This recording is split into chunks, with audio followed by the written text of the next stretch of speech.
Bonjour à tous et bienvenue dans cette première interview des idoles du passé, concept unique, où on discute avec des personnalités de l'histoire, avec un grand H, de leur vie, de leur avis sur notre monde actuel. C'est pas nous qui plongeons dans l'histoire, c'est l'histoire qui plonge avec nous en 2023, avec toute la connaissance et la sagesse qu'elle peut nous apporter. Et commençons sans plus tarder avec Marc Aurèle, célèbre philosophe et empereur romain, que nous laisserons se présenter.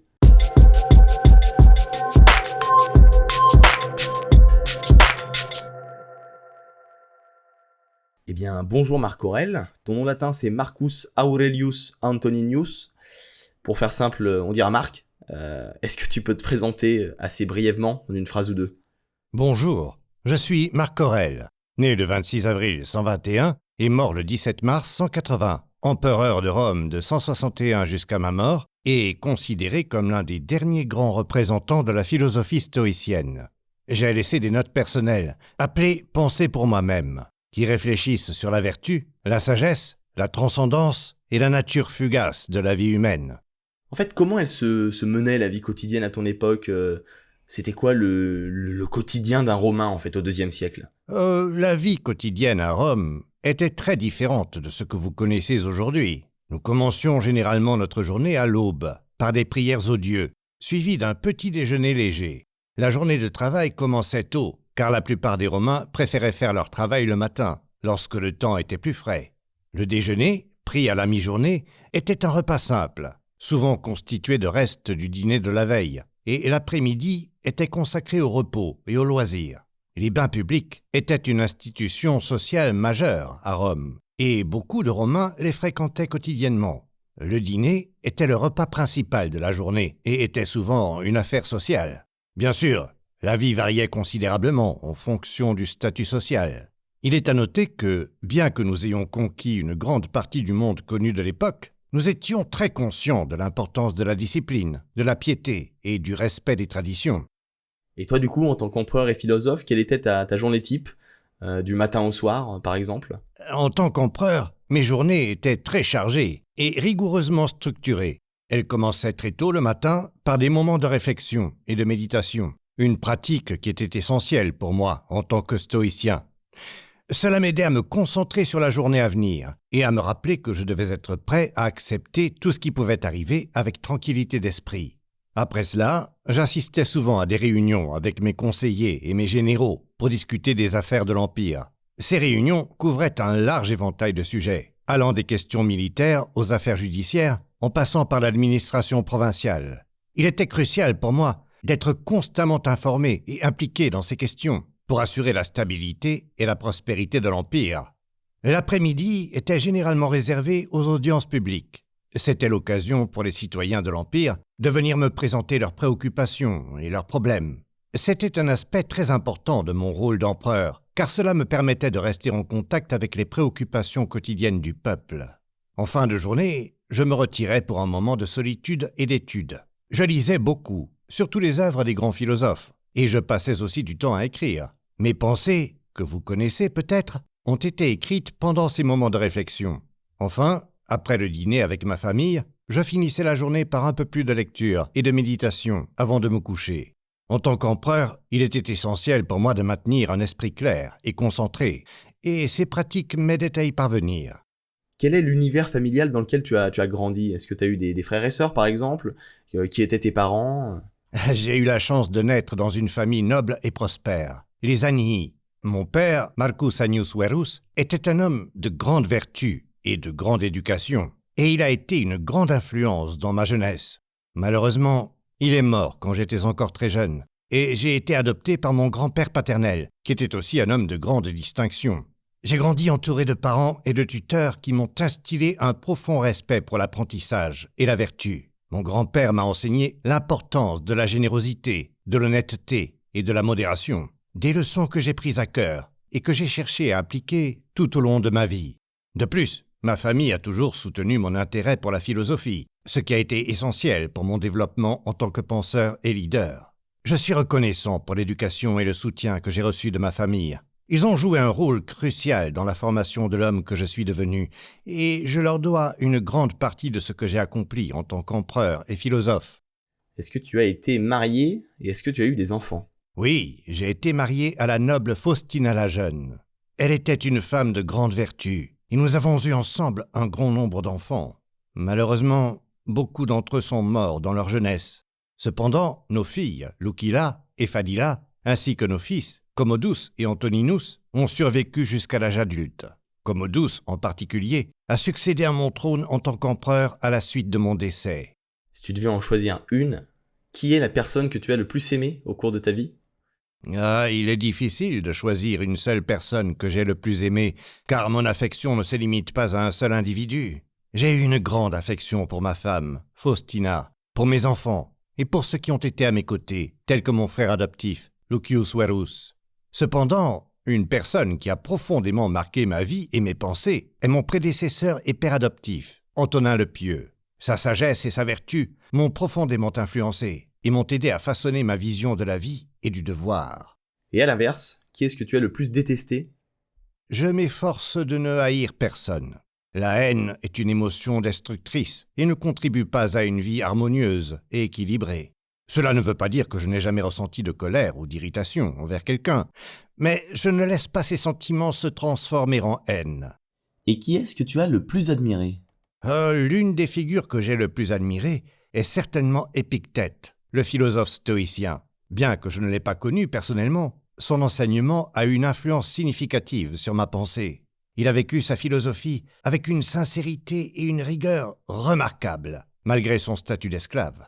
Ses enseignements, centrés sur l'idée que nous devons accepter ce que nous ne pouvons pas changer et nous concentrer sur ce que nous pouvons, m'ont aidé à naviguer dans les défis de la vie et de la gouvernance. En tant qu'empereur, quelles ont été tes plus grandes entreprises?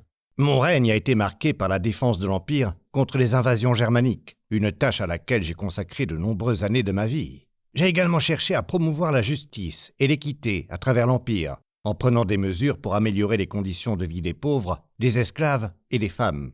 Dans le domaine de la loi, j'ai tenté de rendre le système juridique plus équitable et plus humain. Enfin, j'ai considéré la philosophie non pas seulement comme une activité intellectuelle, mais comme une manière de vivre. Et j'ai essayé d'incorporer ces enseignements dans ma conduite quotidienne, y compris dans mes responsabilités en tant qu'empereur. Du coup, qu'est-ce qui a été le plus difficile à gérer dans cet empire, dans ton empire? Gérer un empire est un défi complexe et multifacette. Chaque aspect a ses propres défis. Cependant, je dirais que la gestion de la guerre était particulièrement éprouvante, non seulement pour les batailles elles-mêmes, mais pour les conséquences humaines qu'elles engendraient, la perte de vie, la souffrance, la destruction. Ces réalités de la guerre étaient difficiles à réconcilier avec mon aspiration à la vertu et à la justice. Toutefois, en tant qu'empereur, mon devoir était de protéger Rome et ses citoyens par tous les moyens nécessaires.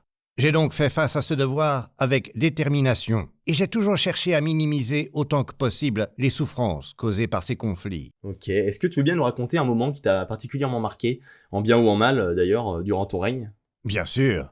Un moment particulièrement marquant de mon règne a été la peste antonine. Cette terrible épidémie, qui a ravagé l'Empire romain pendant plusieurs années, a causé une immense souffrance et a fait de nombreuses victimes. C'était un événement tragique, et j'étais impuissant face à l'ampleur de cette catastrophe.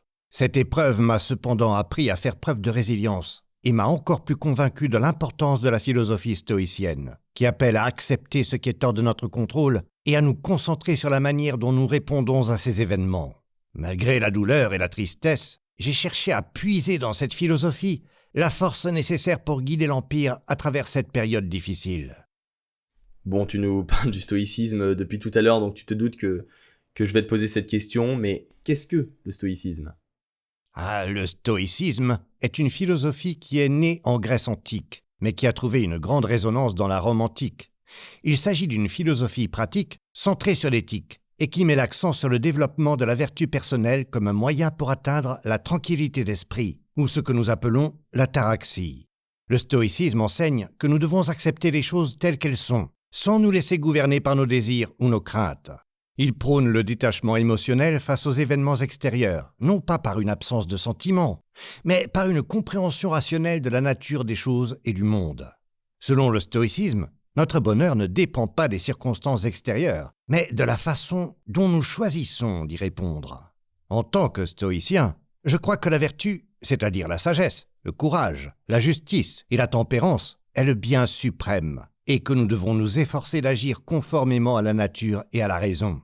Les stoïciens cherchent à vivre en accord avec le cosmos, en comprenant et en acceptant les lois naturelles qui régissent le monde. C'est une philosophie qui nous appelle à être maîtres de nous-mêmes, à accepter ce qui est en dehors de notre contrôle et à nous concentrer sur ce que nous pouvons changer, notre propre comportement et notre attitude face aux événements de la vie. Aujourd'hui, il y en a beaucoup qui critiquent justement ce mouvement philosophique en disant que ça fait devenir apathique, sans émotion, que ça te fait devenir un peu incapable d'amour en fait. Qu'est-ce que tu penses de ça? Qu'est-ce que tu leur répondrais? Je comprends cette critique, mais je crois qu'elle repose sur une interprétation erronée du stoïcisme. Nous n'encourageons pas l'apathie ou le manque d'émotion, mais plutôt une forme de maîtrise de soi. Cela ne signifie pas que nous devons réprimer nos sentiments, mais plutôt que nous devons apprendre à les comprendre et à les gérer de manière constructive. Le stoïcisme n'enseigne pas l'indifférence, mais l'équilibre. Concernant l'amour, je dirais que le stoïcisme engage un amour bienveillant et inconditionnel envers l'humanité. Nous devons chercher à comprendre et à accepter les autres, tout comme nous cherchons à nous comprendre et à nous accepter nous-mêmes. Le stoïcisme ne nie pas l'importance de l'amour, mais il nous apprend à aimer de manière rationnelle, en acceptant les imperfections et la nature transitoire de toutes les choses. Donc non, le stoïcisme ne nous rend pas sans émotion. Au contraire, il nous donne les outils pour comprendre, gérer et apprécier nos émotions d'une manière plus profonde et plus significative. Il nous aide à vivre de manière plus équilibrée, plus réfléchie et, en fin de compte, plus épanouissante. Pour qu'on comprenne vraiment bien, et si je puis me permettre de te demander de vulgariser vraiment grossièrement, par exemple, tu souhaites sortir avec des amis, et il y a une pluie battante qui s'abat, avec le stoïcisme, comment est-ce que tu vas réagir? Comment toi tu vois cette chose, ce moment? Comment tu l'imagines? Parce qu'il y en a qui seront vraiment très déçus, il y en a qui voudront plus sortir, il y en a qui... qu'est-ce qui se passe dans ton cerveau en fait à ce moment-là exactement? Je comprendrai que la pluie est une partie naturelle et nécessaire de la vie, et que je n'ai aucun contrôle sur elle. Plutôt que de laisser cela perturber mon humeur ou ruiner mes plans, je m'adapterai, peut-être en proposant une autre activité à l'intérieur, ou simplement en acceptant le fait que nous serons mouillés. Je ne considérerai pas la pluie comme un obstacle, mais simplement comme une autre caractéristique de l'existence que je dois affronter. Dans cette perspective, même les défis peuvent devenir des opportunités pour la croissance et l'apprentissage. Donc quand on parle de stoïcisme, on parle aussi, j'imagine, beaucoup de mort. C'est la chose la plus incontrôlable en fait qui puisse exister dans la vie d'un homme. Quel est ton avis sur la mort? La mort, tout comme la vie, fait partie de l'ordre naturel des choses. Elle est inévitable, universelle et, comme tu l'as si bien dit, complètement hors de notre contrôle. Il faut accepter ce que nous ne pouvons pas changer, et la mort est l'exemple ultime de cela. Au lieu de la craindre, je la considère comme une simple transition, une autre étape du voyage universel que tous les êtres vivants partagent. L'inconnu peut être source d'inquiétude, mais je crois qu'il est plus utile de se concentrer sur le moment présent, de vivre une vie de vertu et de sagesse, et d'accepter que, tout comme notre naissance, notre mort fait partie du grand cycle de la vie. Est-ce que tu es fier de ton passage sur Terre? Comme tout homme, j'ai connu des moments de réussite et des moments d'échec. J'ai cherché à vivre selon les principes stoïciens de la vertu et de la sagesse, et j'ai travaillé sans relâche pour diriger Rome avec équité et compassion. Je n'ai pas toujours réussi, mais je me suis efforcé d'apprendre de mes erreurs et de m'améliorer continuellement. La fierté, je pense, est un sentiment qui peut facilement nous égarer. Elle nous fait parfois croire que nous sommes supérieurs aux autres, ou que nous méritons plus que ce que nous avons. En tant que stoïcien, je préfère me concentrer sur l'humilité et la gratitude. Je suis reconnaissant pour les opportunités que la vie m'a offertes et pour les leçons que j'ai apprises en chemin. Si je peux quitter ce monde en sachant que j'ai fait de mon mieux pour vivre selon mes principes et pour apporter quelque chose de positif à ceux qui m'entourent, alors je considérerai mon passage sur Terre comme une réussite. C'est un peu la grande question philosophique à deux balles, certes, mais selon toi, comment atteindre le bonheur? Tu parles beaucoup d'apporter du positif à autrui. Est-ce une des clés du bonheur? Le véritable bonheur ne se trouve pas dans les plaisirs éphémères ou les possessions matérielles, mais dans la vertu, c'est-à-dire dans le fait de vivre une vie de sagesse, de courage, de justice et de modération. Ces valeurs internes sont les seules choses que nous pouvons vraiment contrôler, et elles sont donc le fondement d'une vie heureuse et épanouissante. Apporter du positif à autrui fait effectivement partie de cette notion de vertu. La justice, l'un des 4 piliers de la vertu stoïcienne, nous invite à traiter les autres avec équité et bienveillance. En aidant les autres, nous nous aidons nous-mêmes, car nous renforçons notre caractère et nous alignons sur nos principes les plus profonds. Le bonheur, en fin de compte, n'est pas quelque chose que nous pouvons atteindre ou acquérir. C'est quelque chose que nous réalisons en vivant une vie conforme à la nature et aux valeurs vertueuses. Et cela inclut l'amour et le respect de nos semblables, ainsi que la recherche constante de la sagesse et de la compréhension. Du coup, qu'est-ce que tu entends exactement par plaisir éphémère ? Les plaisirs éphémères sont des expériences agréables de courte durée qui dépendent souvent de facteurs extérieurs à nous-mêmes. Il s'agit par exemple des plaisirs de la table, de la richesse matérielle, des honneurs sociaux, etc. Ces plaisirs ne durent pas. Ils peuvent facilement nous être retirés par les aléas de la vie, et leur poursuite peut souvent nous entraîner dans des cycles de désir et de frustration sans fin. Est-ce que c'est pas un peu facile de blâmer le plaisir éphémère et les gens qui se dirigent vers ça quand toi, en tant qu'empereur, tu as accès complètement justement à ces plaisirs-là, au luxe ? Est-ce que c'est pas un peu facile ? Je comprends comment on pourrait penser cela. Il est vrai que, en tant qu'empereur, j'ai eu accès à toutes sortes de plaisirs et de luxe. Cependant, le stoïcisme m'a appris que ces plaisirs matériels et éphémères ne sont pas une source fiable de bonheur. Ils sont fluctuants, ils peuvent être perdus à tout moment, et la poursuite sans fin de ces plaisirs peut nous éloigner de ce qui est vraiment important dans la vie. En fait, être empereur m'a offert une perspective unique sur cette question. J'ai vu de nombreuses personnes s'accrocher désespérément à leur richesse, à leur statut social ou à leur pouvoir, seulement pour être malheureuses lorsque ces choses leur sont retirées. Cela m'a renforcé dans ma conviction que le véritable bonheur ne réside pas dans ces plaisirs éphémères, mais dans la vertu et la tranquillité d'esprit qui viennent de vivre en accord avec notre nature et nos valeurs les plus profondes. En somme, le luxe et les plaisirs éphémères peuvent être agréables à court terme, mais ils ne constituent pas une base solide pour une vie heureuse et satisfaisante. Le bonheur durable, selon la philosophie stoïcienne, vient de la vertu, c'est-à-dire de la sagesse, du courage, de la justice et de la modération. Et ces qualités peuvent être cultivées par n'importe qui, quelles que soient leurs circonstances matérielles. Alors aujourd'hui, donc on est en 2023, qu'est-ce que tu penses de notre société moderne ? Bon, t'as pas pu bien t'imprégner des us et coutumes, mais qu'est-ce que tu penses de manière générale sur l'humanité actuelle ? Il y a eu il y a eu énormément de changements depuis ton époque. Rome malheureusement n'existe plus. Les frontières sont complètement remodifiées. Voilà, quel est ton avis sur la société, de ce que tu perçois en fait ? Eh bien, les changements sont véritablement impressionnants. Vos progrès technologiques et scientifiques sont sans précédent, et votre connaissance du monde et de l'univers a grandement surpassé ce que nous connaissions à mon époque.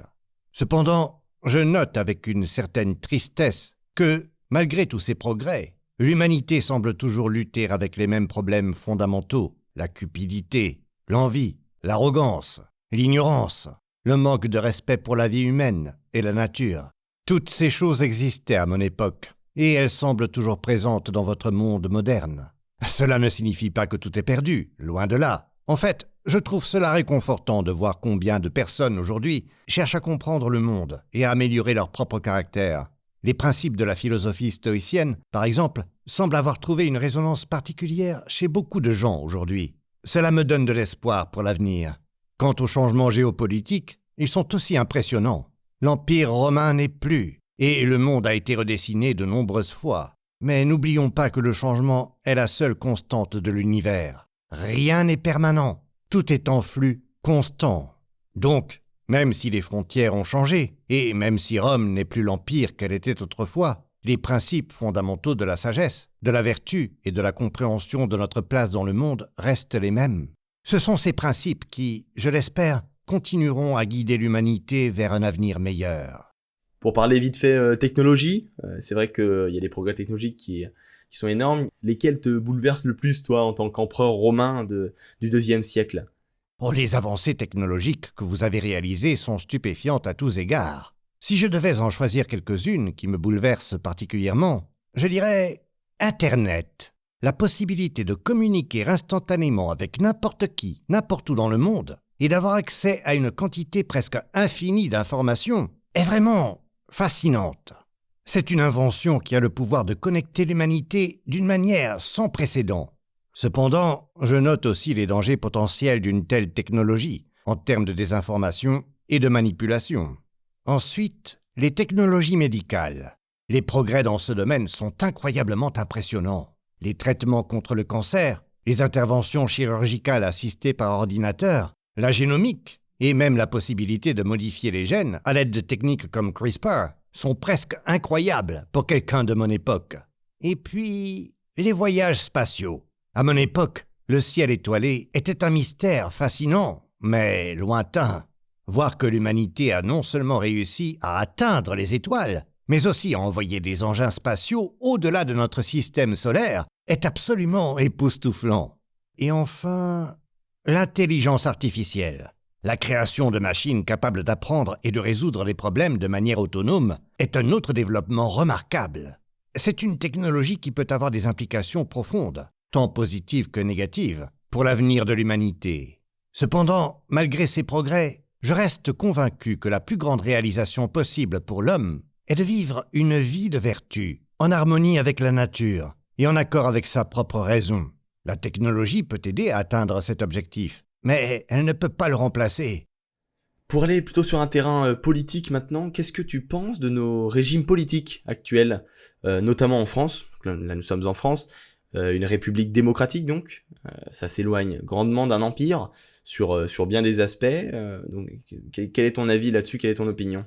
C'est fascinant de voir comment les systèmes politiques ont évolué et se sont transformés au fil du temps. La République française, avec son système démocratique, semble être une incarnation de certains idéaux stoïciens. L'égalité devant la loi, le respect des droits individuels, la possibilité pour chaque citoyen de participer au processus politique. Ce sont des principes que je respecte et valorise.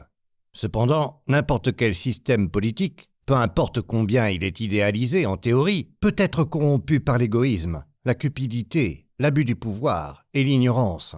C'est là que la philosophie stoïcienne peut jouer un rôle précieux, en nous rappelant que le véritable pouvoir et la vraie liberté résident en nous, dans notre capacité à vivre selon nos principes et à agir avec intégrité et vertu, quelles que soient les circonstances extérieures. Il est important de se rappeler que dans la démocratie, chaque citoyen a non seulement des droits, mais aussi des responsabilités. Chaque vote est un acte de jugement moral. Chaque décision politique a des conséquences réelles sur la vie des gens. C'est pourquoi il est essentiel de chercher la sagesse, la compassion et la justice dans notre engagement politique, et de se rappeler que le véritable but de la politique est le bien-être commun de tous les citoyens. Dans l'ensemble, bien que la démocratie soit loin d'être parfaite, et qu'elle représente de nombreux défis et problèmes, je pense qu'elle offre des opportunités précieuses pour le progrès moral et social, et qu'elle mérite d'être soigneusement protégée et cultivée. Toi, en tant qu'empereur, en tant que philosophe, et si tu pouvais donner un conseil de vie aux spectateurs, qu'est-ce que tu leur dirais? Chers amis, ma recommandation serait de toujours chercher à vivre en accord avec la nature, la vôtre et celle de l'univers. Chaque jour, efforcez-vous de comprendre vos propres passions et désirs, ainsi que les réalités inévitables de la vie. Acceptez ce qui est hors de votre contrôle et concentrez-vous sur ce que vous pouvez effectivement changer, vos propres pensées et actions. Embrassez la vertu et la sagesse comme les plus grands biens, et ne vous laissez pas distraire par les plaisirs éphémères et les faux semblants de bonheur. En bref, soyez courageux et agissez toujours avec justice et amour envers vos semblables. Qu'est-ce que tu penses des addictions de manière générale? Il y a l'alcool, il y a la drogue, que je pense tu devais connaître à ton époque, mais c'est vrai que maintenant on parle aussi beaucoup d'addiction au sucre, aux réseaux sociaux, à TikTok, il y a eu toute la vibe TikTok, d'addiction à la pornographie, tout ça. Donc qu'est-ce que le concept d'addiction t'inspire? De mon point de vue, l'addiction, quelle qu'elle soit, est un signe de dépendance envers quelque chose qui est extérieur à nous, et donc hors de notre contrôle. Elle résulte généralement d'une recherche effrénée de plaisirs éphémères et d'un manque de maîtrise de soi, de choses que nous, stoïciens, cherchons à éviter. Les addictions nous distraient de la quête du véritable bonheur qui se trouve dans la vertu et l'intégrité morale. Au lieu de cela, elles nous rendent esclaves de nos désirs et nous éloignent de notre vraie nature. Par conséquent, je recommanderais à ceux qui luttent contre des addictions de chercher à comprendre les causes profondes de leur comportement, de cultiver leur volonté et de se concentrer sur ce qui est vraiment essentiel dans la vie. Est-ce que tu as un grand regret dans ta vie? Je tente de ne pas nourrir de regrets. Je vois chaque expérience, qu'elle soit positive ou négative, comme une occasion d'apprendre et de grandir. Cependant, si je devais mentionner une chose, ce serait peut-être de ne pas avoir consacré plus de temps à la philosophie plus tôt dans ma vie. Mais je crois fermement que tout se produit en son temps, et pour une raison. Alors, même cela, je l'accepte avec sérénité. Alors, selon toi, quelle est la première des qualités à avoir, humainement parlant? Pour un stoïcien, la première des qualités est sans doute la sagesse. C'est elle qui nous permet de distinguer ce qui est en notre contrôle de ce qui ne l'est pas, ce qui est bon de ce qui est mauvais. Elle nous guide dans nos choix et nos actions en harmonie avec la nature et en conformité avec la vertu. Et à l'inverse, quel est le pire des défauts? Le pire des défauts est probablement l'ignorance. C'est elle qui nous fait réagir aux événements de manière irréfléchie et impulsive, sans prendre le temps de comprendre ce qui est réellement en notre contrôle. L'ignorance nous fait souffrir inutilement et nous éloigne de la vertu et du bonheur véritable. Donc imaginons la situation, tu es en vie en 2023, tu as du pouvoir en 2023, quels seraient tes combats sur tous les terrains, sociaux, économiques, j'en sais rien, quels seraient tes combats en fait de vie un peu? Si je vivais en 2023, je serais certainement préoccupé par les disparités socio-économiques croissantes, la crise environnementale et la manière dont la technologie, bien qu'incroyablement bénéfique, peut aussi alimenter la distraction, l'insatisfaction et l'aliénation. Mon combat consisterait à encourager l'éducation et la philosophie pour aider les individus à comprendre leur place dans le cosmos et à vivre en accord avec la nature et les autres êtres humains. Est-ce que l'empereur Marc Aurèle a un plaisir coupable? Bien que le concept de plaisir coupable puisse sembler étranger à un stoïcien comme moi, qui met l'accent sur la vertu et le contrôle des passions, je dois admettre que j'étais connu pour apprécier un bon verre de vin de temps en temps. Petite question de curiosité, j'imagine que les habitudes alimentaires ont évidemment beaucoup bougé au fil des siècles. C'était quoi un peu le petit déjeuner, le déjeuner et le dîner typique d'un Romain? À mon époque, la structure des repas des Romains était assez simple, bien que cela puisse varier en fonction de la classe sociale. Le petit déjeuner, ou ientaculum, était généralement simple et se composait de pain avec du miel ou des fruits. Pour ma part, en tant qu'empereur, j'avais un plus grand choix d'aliments, mais je m'efforçais de garder la simplicité. Le déjeuner, ou prandium, était également assez simple, avec du pain, des fruits, des olives et parfois du fromage ou de la viande froide. C'était un repas rapide, pris en milieu de journée. Le dîner, ou kena, était le repas principal de la journée et pouvait être assez somptueux, surtout pour l'élite romaine. Les repas pouvaient comprendre plusieurs plats de viande, de poisson, de légumes, accompagnés de pain et de vin. Il convient de noter que la culture alimentaire de Rome était fortement influencée par d'autres cultures de la Méditerranée et une grande variété d'aliments et de styles de cuisson était disponible pour ceux qui pouvaient se les offrir. Bon, du coup, pour rester sur le thème de l'assiette et du repas, si tu pouvais dîner avec une personne dans l'histoire, n'importe qui, dans toute l'histoire de l'humanité, ce serait qui et pourquoi? J'aimerais partager un repas avec Alexandre le Grand, non pas par admiration, mais par curiosité.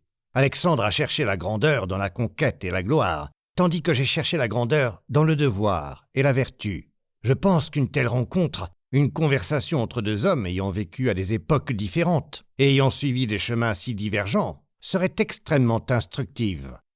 Alors j'ai un ami qui m'a dit que les Romains mangeaient des glaces. Vraiment des glaces, voilà, des glaces quoi. Est-ce que c'est vrai? Est-ce que les Romains mangeaient des glaces? Non, nous n'avions pas de glace comme vous les connaissez aujourd'hui. Cependant, il est vrai qu'à Rome, nous apprécions certaines douceurs rafraîchissantes. Nous avons créé le premier sorbet en mélangeant des fruits, du miel et de la neige, que nous faisions apporter des montagnes par des courriers spéciaux. C'était, bien entendu, un luxe réservé aux plus fortunés, étant donné la difficulté de conserver la neige ou la glace en été. Donc, bien que nous n'ayons pas eu de glace à la crème comme vous le faites aujourd'hui, nous avions une forme primitive de dessert glacé. Si tu pouvais ramener un objet de notre temps, donc de notre époque contemporaine, 2023, vers ton époque, l'époque romaine, l'Antiquité, qu'est-ce que tu ramènerais ? Je choisirais sans doute un de ces fascinants ordinateurs portables. Ce petit appareil semble contenir un univers de connaissances et facilite énormément la communication entre les hommes. J'imagine combien cela aurait pu être utile pour gouverner l'Empire et propager les enseignements du stoïcisme. Cela dit, je ne suis pas sûr de savoir comment expliquer son fonctionnement à mes contemporains. Et à l'inverse, du coup, si tu pouvais rapporter de ton époque vers la nôtre un objet, n'importe lequel, qu'est-ce que tu rapporterais ? Je pense que j'apporterais un rouleau de parchemin, écrit à la main. Bien sûr, aujourd'hui vous avez des livres imprimés et des textes numériques. Mais je crois qu'il y a une valeur spéciale dans un document qui a été soigneusement écrit et enroulé par la main d'un homme. Cela peut rappeler à votre époque de rapidité et d'automatisation l'importance de la patience, du soin et de l'effort personnel. On parle souvent entre notre époque 2023 et la tienne d'évolution. En général, on a l'habitude de dire que 2023, finalement, on est là où l'espèce humaine est la plus avancée technologiquement, est la plus évoluée finalement. Mais est-ce que selon toi, il y a quelque chose qui, à l'inverse d'évoluer, de progresser, a régressé entre ton époque et la nôtre ? À mon sens, une chose qui a peut-être régressé entre l'Antiquité et votre époque est la proximité avec la nature. À l'époque romaine, même dans les villes, la nature était toujours présente, à travers les jardins, les cultures, la présence d'animaux. Aujourd'hui, dans votre monde urbanisé et technologique, beaucoup de personnes semblent déconnectées de la nature, vivant dans des environnements artificiels, ce qui peut conduire à un certain oubli des rythmes naturels de la vie, et peut-être même à une perte de sagesse. Est-ce que ça rigolait beaucoup chez les Romains de l'Antiquité ? En effet, malgré les nombreuses difficultés de la vie durant l'époque romaine, le sens de l'humour et le rire occupaient une place importante dans la société. Les plaisanteries, les jeux de mots et les histoires drôles étaient courants, et le théâtre de comédie était très populaire. Le rire était vu comme une expression de joie et une forme de libération émotionnelle, tout comme il l'est aujourd'hui. Bon, très bien. Et du coup, pour finir cette interview, est-ce que tu pourrais nous raconter une petite blague romaine ? Ah, je me souviens d'une blague de l'anthologie grecque qui a fait rire certains de mes contemporains, même si elle est assez sombre à nos standards actuels. Voilà, un esclave, courant vers son maître, crie « Maître, maître, votre femme est en train de mourir !» L'homme, sans même lever les yeux de son parchemin, répond « Ha ha, ami, tu sais très bien que j'ai juré de ne jamais croire en un esclave. » D'accord, c'est plutôt hard, plutôt hard. Le rire était souvent cynique et noir à Rome, reflétant une société où la vie était parfois difficile et pleine de dangers. L'humour était une forme d'évasion et un moyen de critiquer les inégalités et les injustices de l'époque. Très bien, écoute, on en a fini pour cette interview. Merci beaucoup, Marc-Aurèle, d'avoir été avec nous. Est-ce que tu as un petit dernier mot pour finir, pour conclure ? Eh bien, dans la vie, rappelez-vous que la clé est de rester en harmonie avec la nature, de ne pas s'inquiéter des choses qui échappent à votre contrôle et de pratiquer la vertu avec diligence. La vie est brève, alors utilisons chaque instant pour être la meilleure version de nous-mêmes. C'est le chemin vers une vie accomplie et sereine. Merci de m'avoir invité et continuez à chercher la sagesse, car c'est le véritable pouvoir. Walete. Merci beaucoup et à bientôt pour une nouvelle interview d'une nouvelle idole du passé. N'hésitez pas à vous abonner pour ne rien rater des aventures de notre chaîne, de notre podcast, et à laisser un petit pouce bleu, ça fait toujours plaisir. Merci et à bientôt.